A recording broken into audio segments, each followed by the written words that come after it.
What a crazy game this was. I mean, there's been a lot of crazy games this season, but this is probably a one of a kind. So I said that coming into this match between the Fire and the Union was a big match for both teams because I thought this was a match that potentially could determine playoff implication, and that I really feel like at the end of this season, one of these two teams is going to potentially make the playoffs. And if that team that made the playoffs against the other team that is playing in this game and they beat them by maybe a point or two, then this will always be a game that will resemble the reason why they made it to the playoffs. But I didn't expect this one to be such a firework kind of game, and just probably one of the weirdest and probably maybe the one of the non-legal kind of way to end the game, because I'm pretty sure a lot of Chicago fans are absolutely fuming that the referee did not blow his whistle after Schweinsteiger scored that equalizer, because there was only 3 minutes of stoppage in this. And by the end of all this, we were in the 97th minute. So basically the referee just played twice as amount of stoppage than he should have gave. And, I know that the general rule about stoppage time is that you usually play to like the minimum time. And that, usually once that time is up, it's up to the referee to make his decision of when he's going to blow that final whistle. But I didn't think that he would spend 3 more, or not even 3 more, but 4 more extra minutes of playing in this game to determine how things have gone in this game. And ultimately, that really kind of plays out how this game is. But before we talk about that, the leading up to this crazy event that happened near the end of the game, Philly took the lead in the 31st minute by Madonijden, and then Nikolic immediately equalized for the Fire 4 minutes later after the Fire won a penalty. And then Corey Burke scored right before halftime to take a 2-1 lead for the Union. And at that time I thought, okay, the Union has took the lead before halftime, and since I think right between the game, they even showed that the Union have never failed to lose or even draw a game after they took the lead first, which they did in this game. And I thought with Corey Burke scoring that second goal, I thought, that's crucial for the Union because it's right before halftime. It just completely changed how things is. And I thought the Union were potentially going to go forward to score a couple more goals. But then Katai does his Katai things, which is scoring a goal from long range. I mean, it's not the first time we saw Alexander Katai does that. Only 4 minutes later, Corey Burke basically retook the lead for the Union.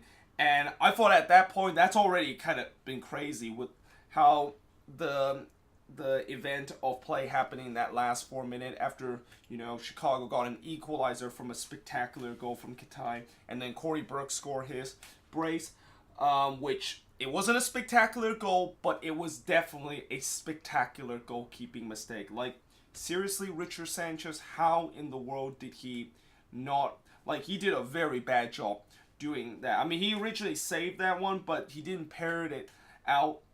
And when he finished saving that shot, it goes right into Corey Burke. I mean, I think if you name the 2 worst goalkeeper in the league, 1 would be Richard Sanchez, and 2 is definitely going to be Andrew Tarbell for the Quakes. And I thought at that point that was already crazy enough. But that's when we got into stoppage time, and that's when I talked about how there was only 3 minutes in this game. The Fire had a corner, and I thought that was really the last kick of the game because I thought this was the last chance for the Fire to score a goal. And what do you know? They did score a goal thanks to Schweinsteiger on a header, and at that point it was 3-3, and I thought, the referee was going to blow the whistle as soon as the Union take this restart kick. And even the ball, after they did the restart kick, the ball actually went out, and it was a goal kick for the Chicago Fire, and yet the referee still let things go. Like, I just don't understand what was the referee doing. Like, We were already playing 4.5 minutes of stoppage at that, and why the heck did he decide not to stop it? And then Chicago basically lost kind of track of time, and I'm pretty sure they thought that the game was over because they completely switched off after that goal kick that they have. And would you believe the guy that scored the winning goal for this game has to be David Accam.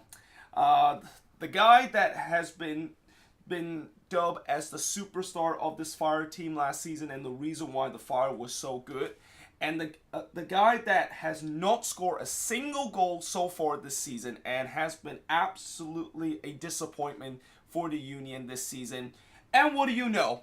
He scored against his former team in the 95th minute. And he actually kind of took off his shirt and then he immediately raised his arm. It's almost like he was going to celebrating, but then he realized, oh, I'm playing against my former team, so I raised my arms up and not to celebrate.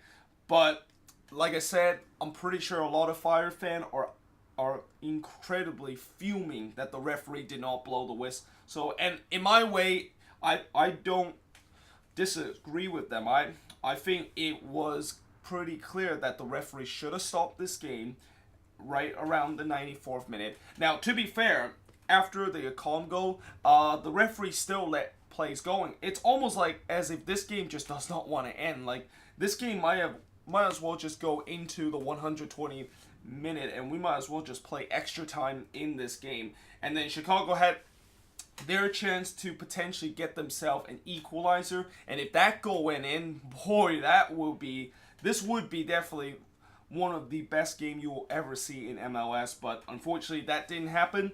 The game ended 4-3, and certainly for the Union, this is a massive road win. And certainly I'm pretty sure a lot of Union fans won't think this is the way to win a game after they took the lead 3 times in this game, only to cough it up 3 times and then reticked it for the 4th time in a part of the game that probably should have not happened. But credit to the Union for their perseverance and that they do not let their heads go down after they give up the lead. And as for the Fire, I also got to kind of give themselves some perseverance for not giving up in this game, and in some way they were kind of robbed the fact that the referee decided to play this game and not blow the final whistle when it's pretty clear that it should have been blown after that goal. But at the end of the day, this is a massive win for the Union, and that maybe this road win can potentially get them forward to potentially get some wins in the near future and potentially propel themselves into the playoff position. I think as of tonight, after all the action that has happened tonight, the Union, I think, is above the red line because Montreal lost in this game. And speaking of Montreal, and by the way, this is actually wrong. It's not 4-0. It's actually 3-0. I gave NYCFC a little bit too much credit for their win, but NYCFC of course won this game 3-0. Goals for NYCFC: Jesus Medina with an absolute wonderful strike, Matarrita scoring the 65th minute, and Jonathan Lewis basically finished this game off, put the cherry on the top for NYCFC.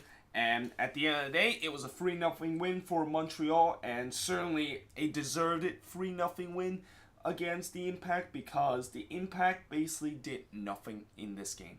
And this was one of those games that you probably know who's going to win this game. Like, you would know that from kickoff, you will know that potentially that team is going to win because they have more quality than the other team, and that, that's what NYCFC was in this game. I mean, to be fair, Montreal did kind of held their own and basically tried to play for a 0-0 draw for this game. I mean, they held NYCFC scoreless for an hour, but eventually when that first goal went in, their defense just pretty much just completely collapsed. The floodgates basically opened for NYCFC, and they scored those 3 goals in this game. And certainly, it's a good win for NYCFC. They were expected to win in this game, and they got that win in this one. And for Montreal, like I said in the preview, I won't judge this game as a game where I will say that They are just, the reason why they were on a good run was because they played a couple of weak teams.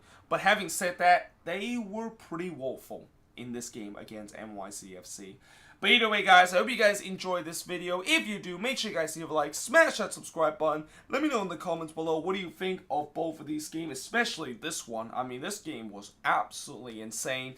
But let me know in the comments below, what do you think of both of these games. And I, of course, will be doing the preview of match week number 20 tomorrow. And yeah, I hope to see you guys next time.